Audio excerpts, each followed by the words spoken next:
Will you marry me? Isn't that a line that many women dream of hearing? Indeed, I've fantasized about it myself, and it always warms my heart when I hear it in dramas. But I never expected to hear it under these circumstances. We're at a high-end restaurant, a place known by all the locals. Surely, it's a perfect spot for a proposal. But the man proposing is Roy. In front of Roy sits not me, but a younger woman. Michelle has lost all her charm since we got married. Even so, his selfish behavior is inexcusable. I can still date younger women, you know. I'm a good-looking man. Did I really raise such a deluded man? I'm filled with regret and introspection. Doesn't he feel ashamed of his own words? I never knew Roy was this foolish. His past foolish statements come back to haunt me. It's my money, so I can spend it however I want, or I'll do as I please. Roy had become completely dependent on my earnings. I'm disappointed in my lack of judgment. The struggles of our life together and my hidden irritation. It seems like it's time to let it all out. And I'm not the only one who's suffered. I want to laugh off the chaos Roy has caused and watch him fall.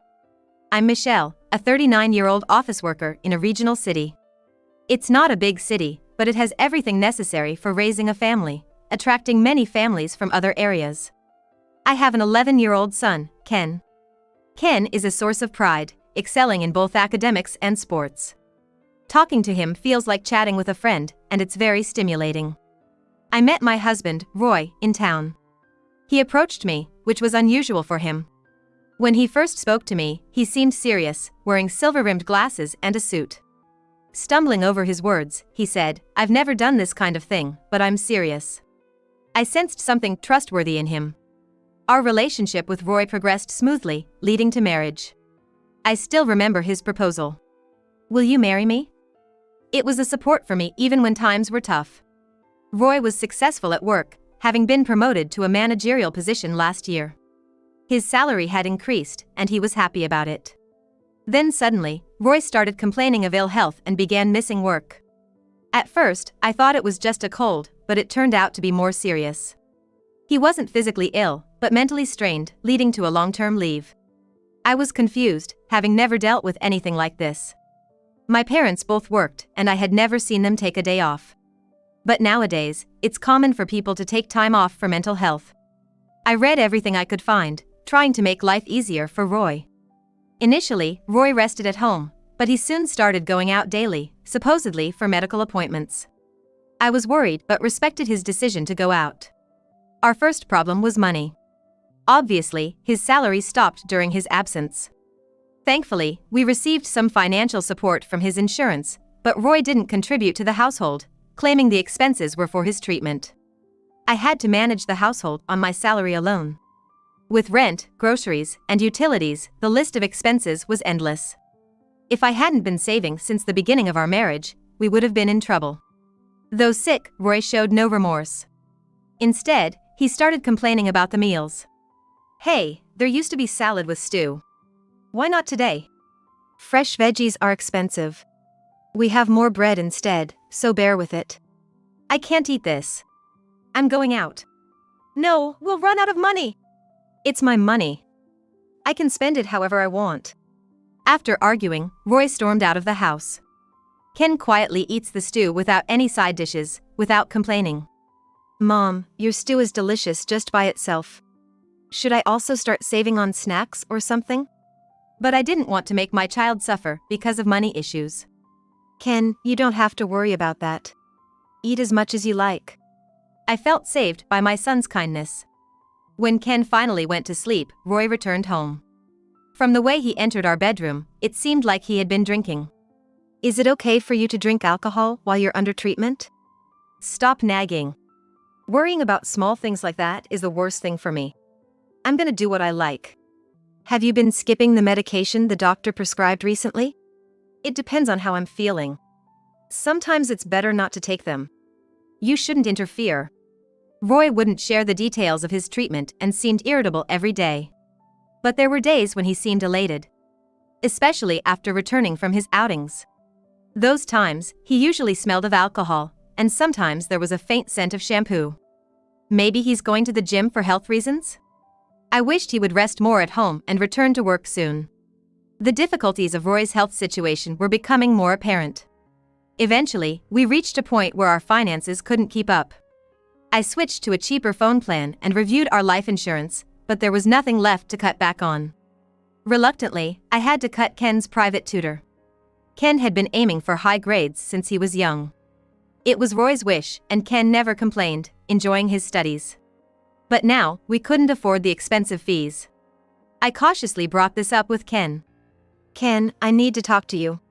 Can we consider quitting classes with your tutor?" "Does that mean I'm also giving up on the exams?" "No, I'll try to save more money, and hopefully, your dad will get better. But right now, we're really struggling." "Okay, I'll start studying on my own. If I can get all the textbooks up to the exam, I'll be fine." I negotiated with his tutor and conveyed Ken's decision. Ken was well regarded. Despite their attempts to keep him, we couldn't afford it. We managed to get all the textbooks from the tutor. Roy was opposed to this decision. "Won't that jeopardize his chances at a good school? I want Ken to become a successful businessman like me, even if it means stretching our budget. You should find a way to keep him there with your earnings." I was appalled by Roy's selfish attitude. Did he not feel embarrassed calling himself a successful businessman? True, Roy had done well at work, which his promotion showed. But the situation is different now. No matter how hard I tried, our finances were stretched thin, and the discussion went nowhere.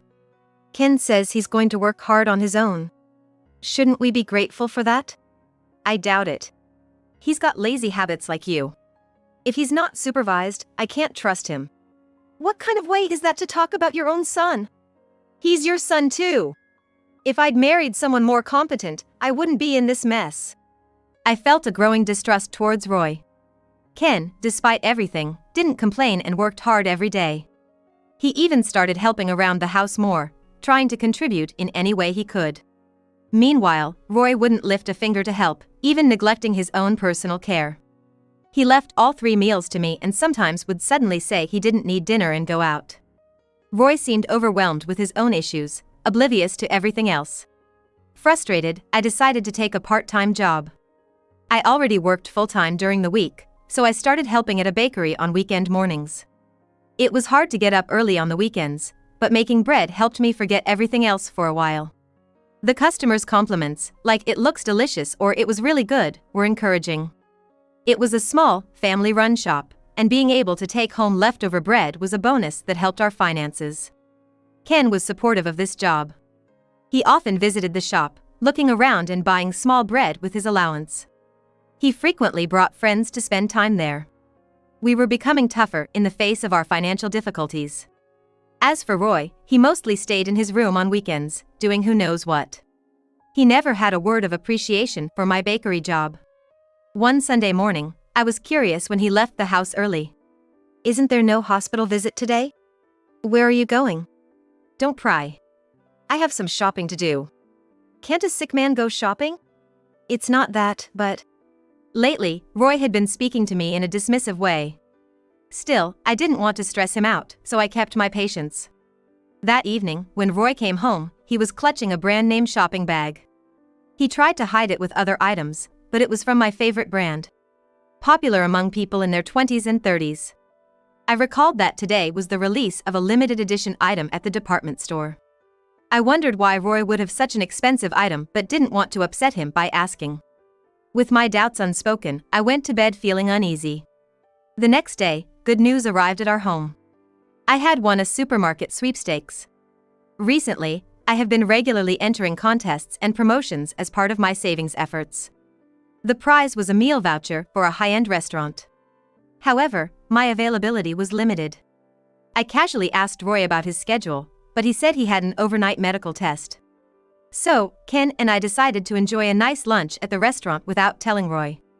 The restaurant was a famous local establishment, known by everyone and often visited by people from other regions. Located opposite a historic church, it was also a popular wedding venue. Ken and I had long admired it. Excited about the meal, our home was filled with a secret buzz. On the day of the meal, dressed up, we entered a world different from our daily life. The calm interior offered views of a beautiful garden and the solemn church. Contrary to my expectation of private rooms, The daytime setup was open and welcoming to tourists, with partitions removed. Ken and I were seated at the back. After ordering, Ken looked around and suddenly seemed uneasy. "What's wrong?" he whispered. "Hey, isn't that Dad sitting over there?" "No way. Your dad's in the hospital for tests." Glancing back, I saw it was indeed Roy. Unmistakable from his back and posture. He even had the brand name shopping bag from the other day. And in front of Roy sat a beautiful young woman. Their table looked like they had just finished their meal. "Maria, I chose this place today because I have something to say.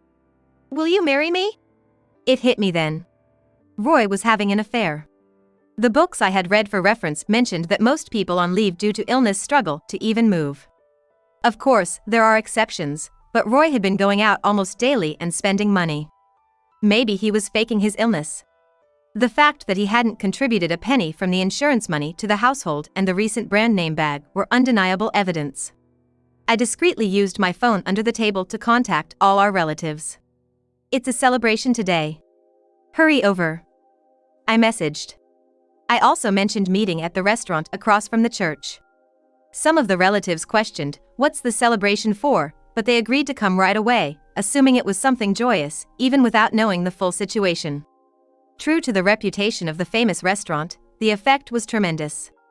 The allure of the famous restaurant brought them rushing over in about 10 minutes. I had the restaurant's permission to wait for a bit before ordering. The relatives gathered around me. "So, what are we celebrating today?" "Look over there." I had informed my mother-in-law about the situation via message en route. She quickly understood. Approaching Roy from behind, she spoke to the woman. "Hello. Who are you?" "I'm Roy's mother." "What were you two discussing?" The woman's face brightened. "I'm Maria." "You invited your mother too?" "Roy just proposed to me." "I see. How long have you two been together?" "About a year. I work in a clothing store, and he's always been there for me, even adjusting his time off to be with me." I was shocked by Maria's words. A year ago coincided with when Roy stopped going to work. Could it be that he took time off work just for this? A reluctant thought crossed my mind. "Is that true, what you just said?" When my mother-in-law turned to face Roy, he was shaking and had gone pale.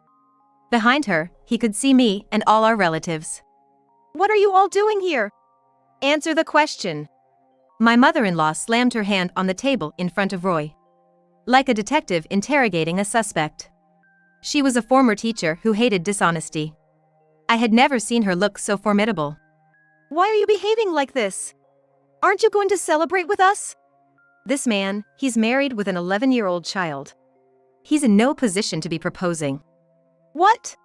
Is that true, Roy?" Roy, as if resigning himself, admitted it's true. Immediately, Maria slammed the table. "Unbelievable. You flirted with me while you're married." "No, Maria, let's talk about this." "What's there to talk about?" I was appalled. Roy had even flirted with Maria. He had used his seemingly respectable appearance as a cover to do as he pleased. But Roy was not an especially charming man. At best, he was a middle-aged man whose only merit was being thin. I got tired of Michelle. Ever since we got married, she lost all her charm. All she talks about is household stuff. I was exhausted by such a matronly wife. Even so, Roy had always been a dreamer. I thought it was my duty to keep him grounded. "If you're going to say that, what about you as a husband since we got married? You always wear the same clothes, don't care about your hairstyle, and have never helped around the house." "I'm the breadwinner.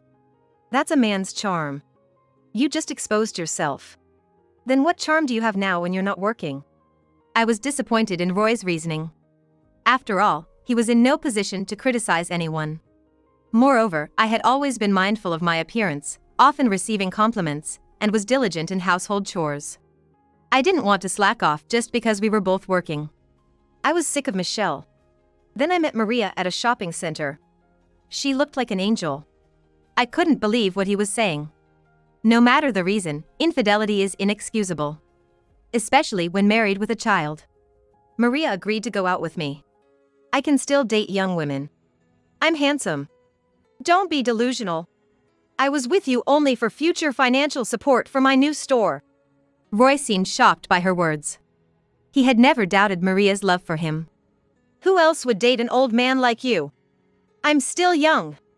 Give me back this past year. You're lying. No lie. I plan to divorce you after getting a new store by marrying you. Roy looked shocked, as if betrayed by his beliefs. Let me say something. I stood up and approached Roy. This man stopped working a year ago. He claimed to be unwell, and I tried to be understanding, but he went too far. He neglected our family, putting himself first. Ken had to endure a lot because of him. I can't consider this man my husband anymore. Honestly, I suspect his illness this past year was all an act. My mother-in-law glared at Roy and pressed him. Aren't you ashamed, being accused like this? Don't you want to say it's an exaggeration to call it malingering? No, it's okay. It was indeed a sham. Roy then stuck out his tongue. The doctor and my company were so gullible. Just saying I felt a bit sick, they treated me like I was fragile. Thanks to them, I got money and could do whatever I wanted. I couldn't give up such an easy life. Do you realize how many sacrifices were made because of that? It's none of my concern. In Roy's words, my mother-in-law seemed to reach her limit. Don't joke around.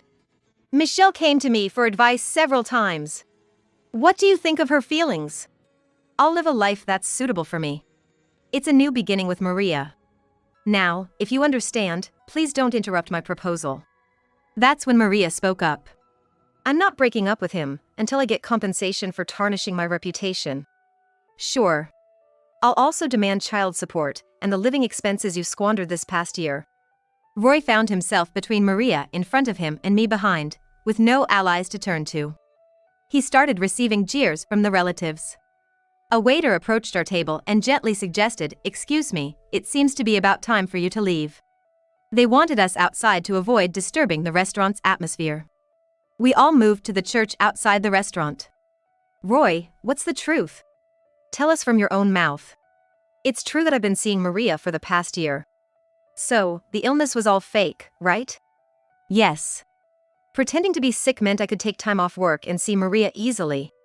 I used the insurance money for gifts, and I did some part-time work for the extra cash. This entire year was a result of Roy's selfish actions. It felt foolish to have supported such a man, adjusting my and Ken's lives for him. It was all because of you. You liar. You traitor. From the relatives came comments like, "How could you neglect such a good wife?" and "I'm cutting ties with you. Let's get a divorce." Wait, now that Maria is gone, you're all I have left, Michelle. So, I'm just your second choice. What if Maria changes her mind and wants to marry you? Then, I'd go with Maria. It's natural for a man to switch to a better woman. I was disgusted. Roy still didn't understand his situation. One of the relatives muttered, "He's a real idiot." Hold on, I'm not changing my mind. I'm done with this lowlife. I get it. That was just a hypothetical scenario. But now it's clear how much of a scumbag Roy is. Without Michelle, who will cook and do laundry for me? Can you believe this guy? Then my mother-in-law stepped forward. I didn't raise you to be such a son. Her loud voice echoed in the shrine. All I've heard is self-centered excuses. Are you even human? I feel the same way. How do we fix this scum? It's impossible. But committing insurance fraud is a serious crime. I won't help him even if he comes crying to me. My mother-in-law was resolute. Come on, Michelle, help me. No. I'm cutting ties with you. Make sure you don't miss any payments I mentioned earlier, no matter how broke you are. That day ended with everyone condemning Roy. I didn't let Roy into the house. I discarded consumables, sent all his belongings to his parents' house, and completely avoided him. I refused all his mail and parcels, as he was no longer family. Roy's room, which I entered for the first time in a while, was a mess. I found numerous receipts, revealing he'd spent a lot on Maria. It also turned out that his supposed hospital stays were actually trips with Maria. I boxed up the travel photos and souvenirs as evidence of his affair. It seemed Roy planned to quit his job, take my earnings, and remarry Maria. Unbeknownst to us, there were other witnesses at the restaurant. Executives from Roy's company. They had recognized Roy and debated approaching him but decided to ignore him, thinking it was private. However, they overheard our conversation and were shocked. Roy's infidelity and fraudulent sick leave enraged the executives. Roy underwent a thorough investigation. It revealed that 90% of his doctor's visits were lies. Mostly to meet Maria. Effectively, Roy, a manager, was skipping work to see a woman. He even lied to doctors for a false diagnosis. This scandal reached the news. And Roy was fired. Making re-employment difficult. Not only the company, but the insurance agency also began investigating. They confirmed the fraud. As my mother-in-law said, Roy faced criminal charges for fraud. He was thoroughly interrogated and lost his freedom. I informed the relatives about the restaurant incident. Their dissatisfaction exploded, having previously given Roy the benefit of the doubt due to his illness. Some had even lent him money for treatment. Everyone had been genuinely concerned about Roy and sincerely hoped for his recovery. Roy had betrayed the trust of everyone who cared for him. We all agreed not to help him anymore, no matter what. Roy, who had lived in this area since birth, found his reputation ruined, unable to even walk outside. His selfish actions had led to the worst outcome. Scorned by family, company, and society. I had no sympathy for him. He reaped what he sowed. Whether his reputation was ruined or he was worn out by interrogation, all I cared about was collecting alimony and other dues. I resolved never to show mercy. Now, Ken and I started a new life. Ken, always close to me, could talk about anything. My in-laws, aware of the ordeal, offered their support. Ken is now studying hard again for exams using his tutor. After witnessing this whole ordeal, he's now aspiring to become a lawyer. I'm looking forward to my capable son's future. With new goals in sight, the bond between us, mother and son, has strengthened, and we're moving forward together.